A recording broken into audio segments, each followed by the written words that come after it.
ಆಗಲಿ ಜಾತಿವಾರ ಸಮೀಕ್ಷೆ ಅಂತ ಆಗಲೇಬೇಕಂತ ಕೆಲಸ ಸೆಂಟ್ರಲ್ ಗೌರ್ಮೆಂಟ್ ಮುಂದಿನ ವರ್ಷ 2027 ಮಾಡ್ತದೆ ಅಂತ ಹೇಳಿಕತ್ತ ಮಾಡಲಿ ಆ ಸಂದರ್ಭದಲ್ಲ. ಆ ಸಂದರ್ಭದಲ್ಲಿ ಎಲ್ಲ ಡಾಕ್ಯುಮೆಂಟ್ಸ್ ಇದ್ದೇ ಇರ್ತಾವೆ. ಅದನ್ನು ಮತ್ತಷ್ಟು ಕ್ಲಾರಿಟಿ ಬರಲಿ. ಆ ಎಲ್ಲ ನೆಲೆಗಟ್ಟಿನಲ್ಲೇ ಜಾತಿವಾರು ಸಮೀಕ್ಷೆ ಶೈಕ್ಷಣಿಕ ಮತ್ತು ಸಾಮಾಜಿಕ ಮತ್ತು ಆರ್ಥಿಕ ಸಮೀಕ್ಷೆಗಳು ಭಾಳ ಮಹತ್ವದಿದ್ದಾವೆ. ಈಗಾಗಲೇ ಜಾತಿ ನೆಲೆಗಟ್ಟಲ್ಲೇ ಈ ಒಂದು ನಾವು ಏನಪ್ಪ ಅಂತಂದ್ರೆ ರಿಸರ್ವೇಷನ್ ನಾವು ಮಾಡಿದ್ದೀವಿ.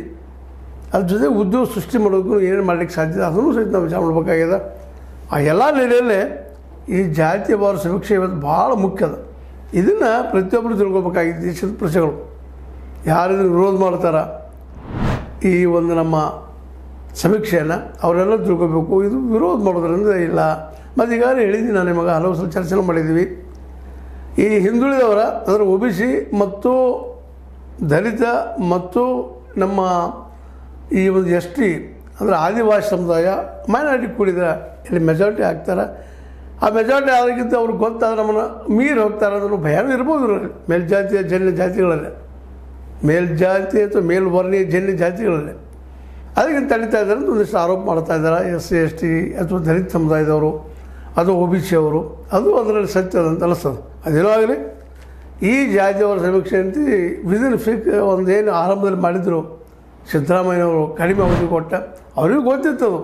ಯಾಕಂದರೆ ಇಷ್ಟು ಅವಧಿಯಲ್ಲಿ ಮುಗಿಯೋದಿಲ್ಲ 15-20 ದಿವಸದಲ್ಲಿ ಅಂತೇಳಿ ಅದಕ್ಕೆ ಅದು ಎಕ್ಸ್ಟೆಂಡ್ ಮಾಡ್ತಾ 1 ತಿಂಗಳು ಆಗೇ ಬಿಟ್ಟಿತ್ತು.